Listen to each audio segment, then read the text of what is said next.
Have you ever felt that crushing emptiness after touching the peak of your spiritual awakening? That strange paradox where, just when you thought you'd found all the answers, you find yourself more lost than ever before. It's like climbing the highest mountain of your existence, only to discover there's an abyss on the other side that you never knew existed. Carl Gustav Jung, the brilliant Swiss psychiatrist who revolutionized our understanding of the human psyche, described this phenomenon as humanity's deepest confrontation with itself. Jung spent decades studying what happens when the ego, that structure we believed was so solid, begins to crumble to make way for something far more authentic and powerful. Picture this. You've spent your entire life building a house, brick by brick, room by room. This house represented everything you believed yourself to be: your career, your achievements, your relationships, your social status. Then suddenly one day you wake up and realize that house isn't you. It's just a temporary construction, a mask you've been wearing for years. Spiritual awakening is precisely that moment of brutal yet beautiful revelation. If these words resonate with you, if something inside you vibrates with this description, I invite you to subscribe to this channel where we explore together the deepest mysteries of human transformation, because what we're about to discover today could completely shift your perspective on what it truly means to stay motivated after awakening. Spiritual awakening isn't the romantic event we've been led to believe. It's not some white light descending from heaven while you meditate in lotus position. It's more like having a blindfold removed from your eyes that you didn't even know you were wearing. And when that blindfold falls away, the first thing you experience isn't ecstasy, it's complete disorientation. For years your motivation came from external sources: recognition from others, growth in your bank account, acquiring material objects, climbing the social ladder. Your ego fed off these small and large victories, creating an artificial sense of progress and purpose. But when you awaken spiritually, when you experience ego death, all those motivations become transparent, almost ridiculous. It's like you've been playing a very sophisticated video game for decades, completely absorbed in earning points and beating levels, only to discover one day that you can turn off the console. And when you do turn it off, you're left sitting in a silent room wondering what to do with your time now.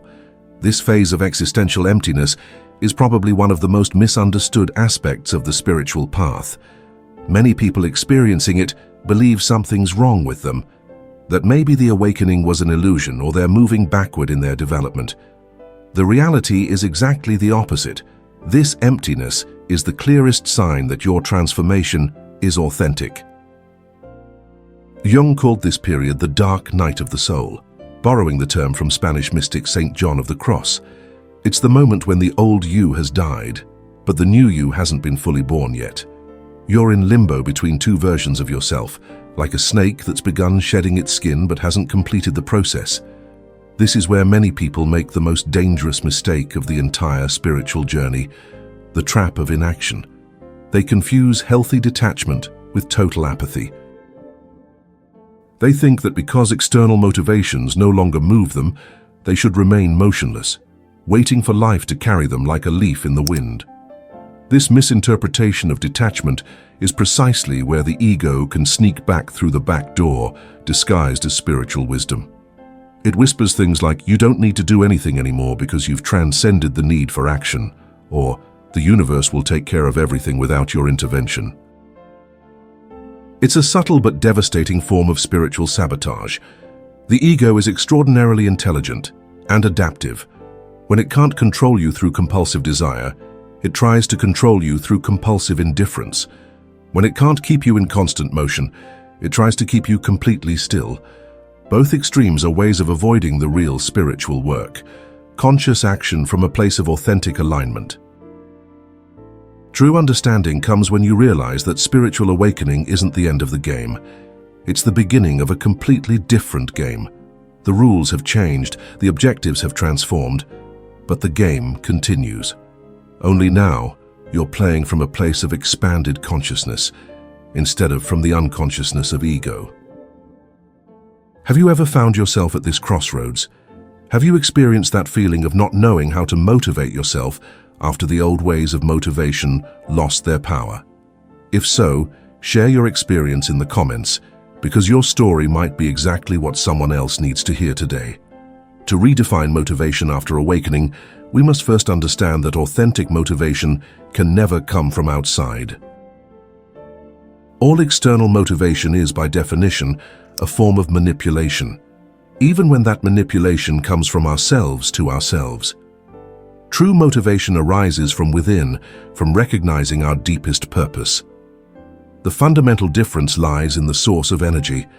Before awakening, your energy came from the desire to obtain something you didn't have: more money, more recognition, more security, more pleasure. It was energy based on lack, on the feeling that you were missing something essential to be complete. After awakening, your energy comes from the overflow of what you already are. You don't act because you need something, but because your essential nature is expression, creativity, service. It's like the difference between a river that flows because it can't help itself and a machine that works because someone turned it on from the outside.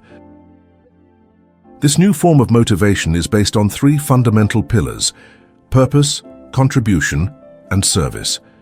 Your purpose is no longer to accumulate experiences or possessions for yourself, but to express your unique nature in a way that benefits the whole. Your contribution is no longer what you can get from the world, but what you can offer to it. Your service is no longer a moral obligation, but a natural expression of your understanding of the interconnectedness of all life. Imagine yourself as a tree that has reached maturity. It doesn't produce fruit because someone commands it to, or because it expects a reward. It produces fruit because that's its deepest nature. It can't help but bear fruit when it's in full health and alignment. Similarly, when you're truly awake, you can't help but contribute to the world because giving is your essential nature. But here comes the practical part that many spiritual teachers forget to mention. Even after awakening, you need discipline.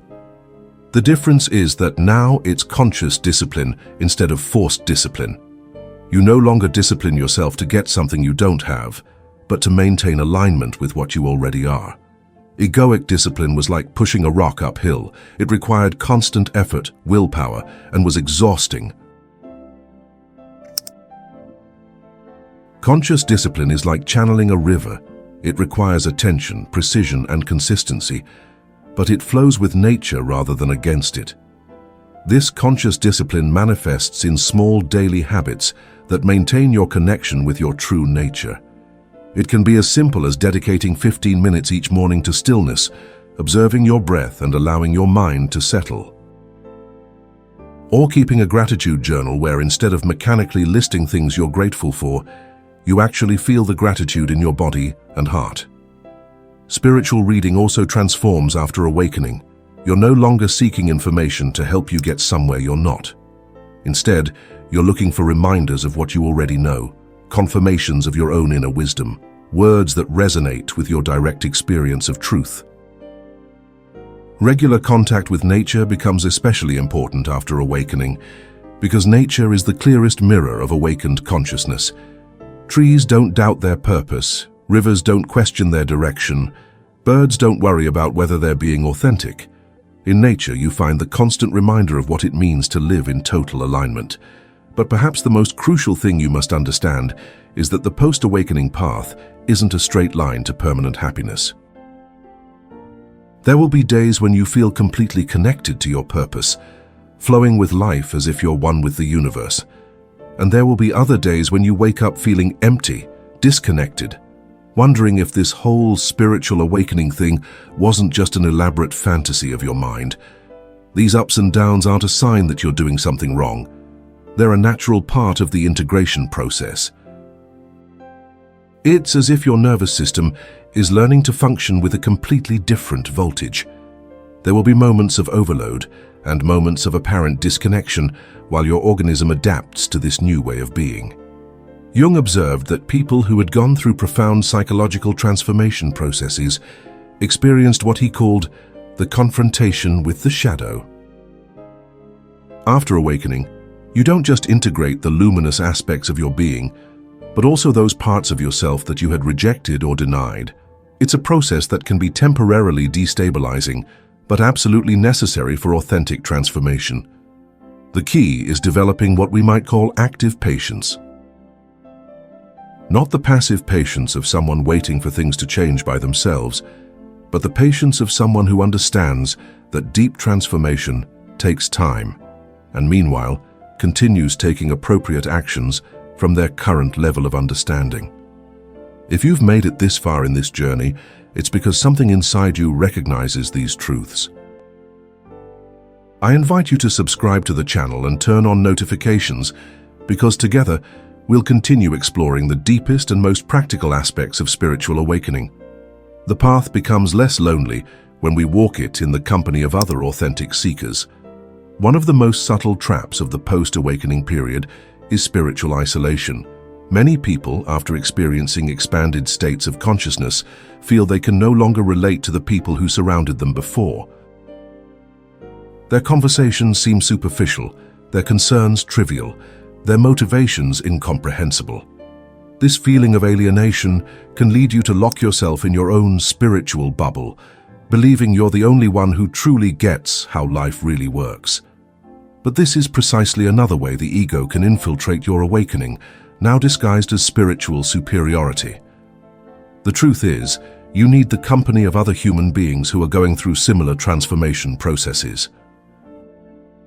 Not necessarily people who have the same beliefs as you, but people who are genuinely committed to their inner growth.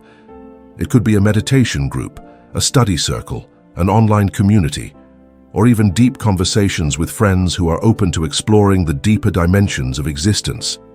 Exchanging with other seekers serves multiple purposes. First, it helps you avoid the self-deceptions that are so easy to fall into when you're alone with your own thoughts. Second, it allows you to see that your experiences, however unique they may seem to you, are part of universal patterns of human transformation. Third, it gives you the opportunity to serve others by sharing your own experience and wisdom. There's something deeply healing about hearing another person describe exactly what you've experienced, especially those parts of the process you thought were yours alone. You realize you're not crazy, you're not alone, and the path you're walking has been traveled by countless seekers throughout history. But perhaps the most important aspect of connecting with others after awakening is that it allows you to practice what you've learned in the laboratory of human relationships. It's easy to feel enlightened when you're alone in your room meditating. The real test of your awakening comes when you can maintain your center while interacting with other people, especially in challenging situations. As you deepen into your new way of being, you'll begin to notice something extraordinary. Your personal purpose naturally expands toward a greater purpose. It's no longer just about your own liberation or realization, but about how you can contribute to the elevation of collective consciousness. This doesn't mean you have to become a spiritual teacher or social activist. It can manifest in much more subtle and personal ways. Maybe you find yourself naturally attracting people who are going through difficult times, and you discover you have the ability to offer a calming presence that helps them find their own center. Or perhaps you develop a special sensitivity to the suffering of animals or environmental degradation, and you feel called to participate in conservation or protection initiatives. Or maybe your creative expression transforms and you begin creating art, music, or writing that transcends superficial entertainment to touch something deeper in people. What's crucial is understanding that this service to the whole isn't a moral obligation imposed from outside, but a natural expression of your expanded understanding. When you truly experience your interconnection with all life, serving others becomes as natural as breathing. Jung observed that people who had completed what he called the individuation process developed what he termed a transcendent function. They no longer lived only for themselves, but became channels through which something greater could express itself in the world. This transition from personal to transpersonal purpose marks the moment when your awakening begins to truly mature. It's no longer about what you can get from life, but what life can express through you. You're no longer the protagonist of your own story, but a conscious instrument in a much vaster symphony. But maintaining this expanded perspective requires daily practices that keep you connected to that broader dimension of your being. These practices aren't empty rituals or spiritual obligations, but practical tools for maintaining your alignment with your deepest nature. Conscious breathing exercises, for example, aren't just relaxation techniques. They're ways of remembering that you're connected to the same life force that animates all existence. Each breath becomes an opportunity to remember your unity with life. Time in nature becomes essential because nature is the purest expression of consciousness functioning in perfect harmony. When you spend time truly observing a tree, a river, or even clouds moving across the sky, you're remembering what life looks like when it flows without resistance. Authentic gratitude, not conceptual gratitude but felt gratitude, becomes one of the most powerful tools for maintaining your connection to the inherent abundance of existence. When you truly feel grateful for the simple fact of being alive, of being able to breathe, of having consciousness, you're touching the very source of all authentic motivation. Finally, it's important to recognize that this post-awakening path isn't for the faint of heart. It requires a different kind of courage than you needed before awakening. Before, you needed the courage to fight against the world. Now you need the courage to surrender to something greater than your personal ego. It requires the humility to recognize that, no matter how much you've awakened, there are always deeper levels of understanding and realization. It requires the patience to accept that integrating your awakening may take years, even decades. And it requires the faith to continue acting from your highest understanding, even in moments when that understanding seems to have vanished. Spiritual awakening and ego death aren't the end of your human journey. They're the beginning of your true mission on this planet. Everything you've experienced up to now, all the struggles, all the realizations, all the dark nights of the soul, have been preparation for this moment when you can live as a fully awakened human being. Your task now isn't to maintain some special state of consciousness, but to live ordinarily from an extraordinary place. It's to find the sacred in the mundane, to express the infinite through the finite, to be a bridge between heaven and earth. And remember that every day you choose to act from your wisdom instead of your fear. Every moment you choose love instead of judgment. Every time you respond from your center instead of reacting from your conditioning, you're contributing to the elevation of human consciousness in ways your mind can't even comprehend. The world desperately needs people who have gone through the fire of transformation and emerged with their compassion intact and their wisdom refined. It needs human beings who can function effectively in the practical world while remaining connected to the deeper dimensions of existence. If this message has touched something deep within you, if you recognize your own path in these words, I invite you to share this content with other seekers who might benefit from it. Subscribe to the channel to continue exploring these mysteries of human transformation together. Leave your like if this content has added value to your life, and share in the comments your own experiences of the post-awakening path, because in the end, awakening isn't a destination you arrive at, but a way of traveling. It's not a state you achieve once and maintain forever, but a choice you make moment by moment, day after day, to live from your deepest truth, regardless of external circumstances. Your awakening wasn't just for you. It was so you could become a beacon of possibility for others who are still navigating in the darkness of unconsciousness. Your awakened life is your gift to the world, and the world is waiting for you to deliver it completely.